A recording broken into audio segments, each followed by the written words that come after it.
Nós sabemos que os realizadores de televisão, não só, e neste meio que tu te moves, as audiências, ou melhor, as audiências têm sempre, ou eles têm sempre como objetivo as audiências. E por vezes há conteúdos que vão contra algumas ideias, por exemplo, piadas de má qualidade, etc. Enquanto atriz, a lidar neste mundo e no dia-a-dia, como é lidar com isto, em termos destas situações? Lidar com estas questões que às vezes, por uma questão numa emissão, numa gravação de uma novela, enfim, há conteúdos com os quais às vezes há mais dificuldade ou não de se lidar. O ator lidar com esses conteúdos?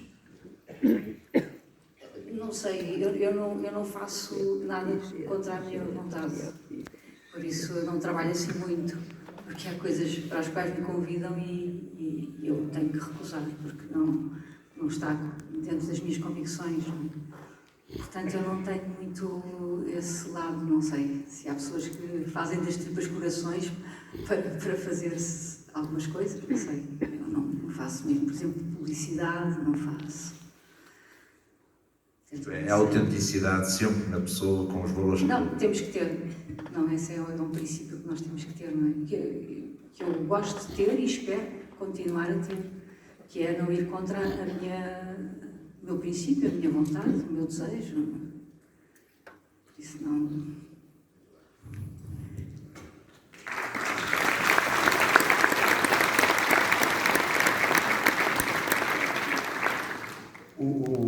Adelaide, o Papa Francisco, na exortação apostólica, a alegria do Evangelho, diz que, no número 205, diz isto: a política é uma sublime vocação, é uma das formas mais preciosas da caridade, porque busca o bem comum. É assim? Essa é uma questão que me levou muito a refletir, porque eu não disse há pouco, mas eu fui até há pouco tempo Presidente da Câmara de Porto Alegre, durante 10 anos consecutivos. E foi exatamente nessa altura, quando estava a fazer o meu curso, foi feito este desafio para eu integrar uma lista como independente ao município, portanto, ao município de Porto Alegre. E há duas pessoas que são culpadas disto. Um é o Papa Francisco e outro é o Dom Francisco Serra Coelho, que na altura era o nosso diretor espiritual, portanto, todo desse curso. E eu achava que havia aqui uma incompatibilidade entre ser-se político e ao mesmo tempo ser-se cristão. E isso obrigou-me, portanto, a refletir muito e a estudar e a trabalhar e perceber exatamente o que é ser-se um autarca. E ser-se autarca é servir os outros. E essa é, de facto, a missão de qualquer cristão. Ser autarca é ser um gestor de recursos humanos e de meios, e pôr ao serviço da comunidade. Qualquer autarca tem como objetivo 2 grandes desideratos: a qualidade de vida das suas populações e o desenvolvimento do seu território. E tem que servir. E tem que estar focado sempre numa coisa: é que a pessoa humana tem que ser sempre o princípio, o sujeito e o fim. Nós, enquanto decisores políticos, devemos obedecer. Não se manda, obedece. Obedece àquilo que são os valores cristãos, obedece àquilo que são os valores universais, porque os valores cristãos são os valores universais. Agora, pôr isto em prática é que às vezes é difícil. O mundo da política, obviamente que a política em si, o conceito que nós temos da política, é algo que é uma coisa boa. É esse conceito que o Papa Francisco fala. Mas nós sabemos que no mundo da política as coisas não são assim, tão fáceis, tão lineares. E costumamos, portanto, estar constantemente a ser confrontados com situações que podemos resvalar rapidamente se não estivermos constantemente focados. E daí, penso que é muito importante termos, de facto, ajuda. E essa ajuda nós vamos buscá-la aos nossos amigos, à nossa família. A família é, sem dúvida, aqui muito importante. Porque, ao fim e ao cabo, nós o que fazemos na nossa família é dar amor. E aqui é transpor aquilo que fazemos na nossa família para uma comunidade mais lata, enquanto autarca. E é passar esse amor para as pessoas. E como é que isso se faz? E aqui é que é a dificuldade, às vezes, entre aquilo que nós aprendemos, que é a informação e o conhecimento. E o conhecimento é exatamente pôr a informação em prática, mas de forma eficaz. Aproximando-nos das pessoas. É, ao mesmo tempo, estar próximo delas e respeitá-las na sua dignidade. É, ao mesmo tempo, preservá-las. Eu fui confrontada logo no meu primeiro ano, enquanto autarca, com uma situação que não deseja a ninguém. Uma situação muito complicada. Há um acidente, eu sou acordada logo de manhã, no domingo, em que há um acidente perto da Sertã, uma excursão, em que morrem 10 dos meus concidadãos, 10 dos portalegrenses. Nós, Porto Alegre, é uma comunidade pequena. A cidade tem 15 mil habitantes, o concelho tem 25 mil. Não havia ninguém que não conhecesse as pessoas. Houve famílias completamente destroçadas, pais, mães. Competia-me a mim, enquanto autarca, enquanto gestora, enquanto responsável pela proteção civil, dar essa notícia às pessoas. Vocês sabem a aflição que é eu ter nas mãos o papel com os nomes das pessoas a quem eu tinha que dar a notícia. A aflição que é ter à frente de nós 80 pessoas olharem para nós, que eram os familiares. E como é que nós preservávamos ao mesmo tempo a dor, a angústia, o sofrimento. E ao mesmo tempo tínhamos uma sala ao lado, com mais de 20 jornalistas que querem ver as pessoas e que querem explorar toda essa dimensão. Como é que nós equilibramos estas componentes? E esta foi, de facto, uma das grandes provas que Deus me pôs.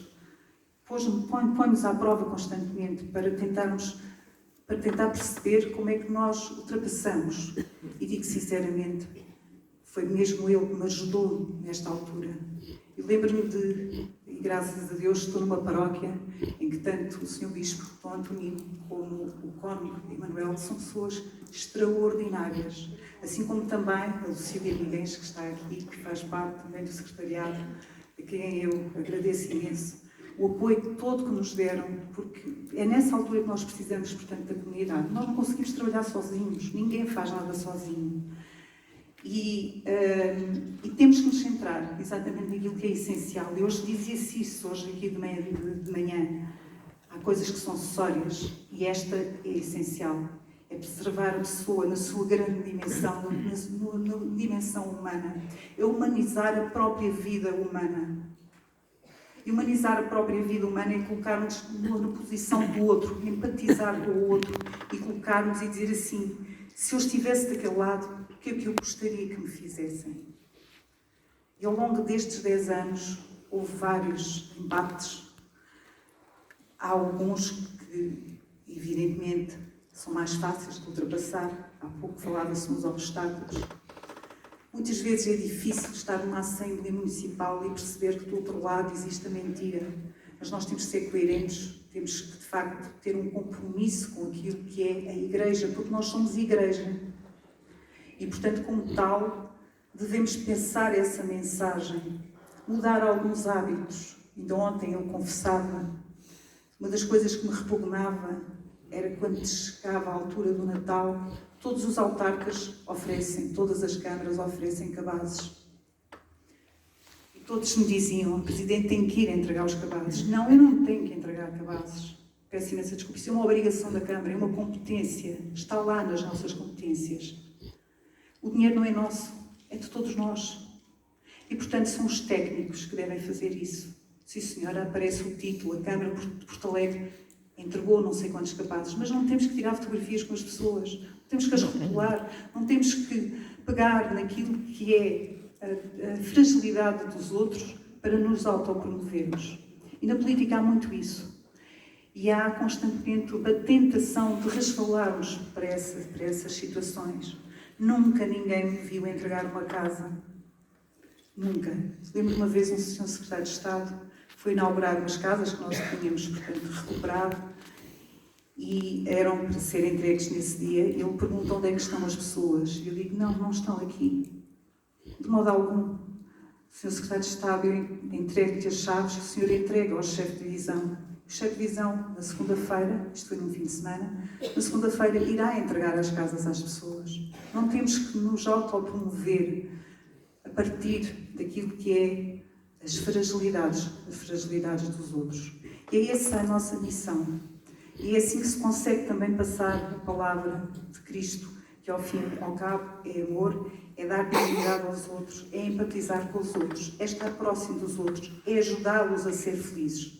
Agora digo-vos, orgulho-me imenso, olhando para trás de todo este percurso, no sentido de que aquilo que fiz voltaria a fazer. Haveria algumas coisas, se calhar, que modificaria? Provavelmente sim. Mas no sentido de que sempre tentei preservar as pessoas. No sentido de estar sempre próximo delas. No sentido de fazer sem que isso me trouxesse para mim o sentido de que me estava a autopromover. É o tal anjo que hoje de manhã se falava. O anjo tem que ser leve. Nós temos que passar despercebidos. Não nos podemos, de facto, pôr em bicos de peixe. É isso que Deus, de facto, nos pede. É ajudar os outros de forma, de facto, abnegada, de forma, portanto, altruísta. Não é fácil. Eu estou a dizer isto e parece que é muito fácil. E muitas vezes nós somos tentados constantemente, principalmente nas reuniões de Câmara, nas Assembleias Municipais. Muitas vezes me atacaram. Há uma coisa que sempre fiz. Foi assumir aquilo que sou. Sempre assumi. Em todos os meus discursos, no Dia da Cidade, que é em maio, eu começava exatamente por dizer que era o Dia da Cidade, 23 de maio, mas que era também o mês de Maria. Sempre assumi, e é isso que nós devemos fazer. É assumir. E quando assumimos, digo-vos, é um sentido de liberdade e de libertação muito grande. E muitas vezes o que eu vejo à minha volta, muitas pessoas que se dizem cristãos, católicos, é que têm medo de se assumir. E nós não devemos ter vergonha daquilo que somos. Devemos assumir. Devemos, de facto, assumir aquilo que somos. E quando o fazemos, quando damos este passo, digo, sentimos-nos muito, muito bem. E sempre tudo aquilo que fazemos por bem, de facto, é uma verdade. Nós recebemos em dobro. Obrigada.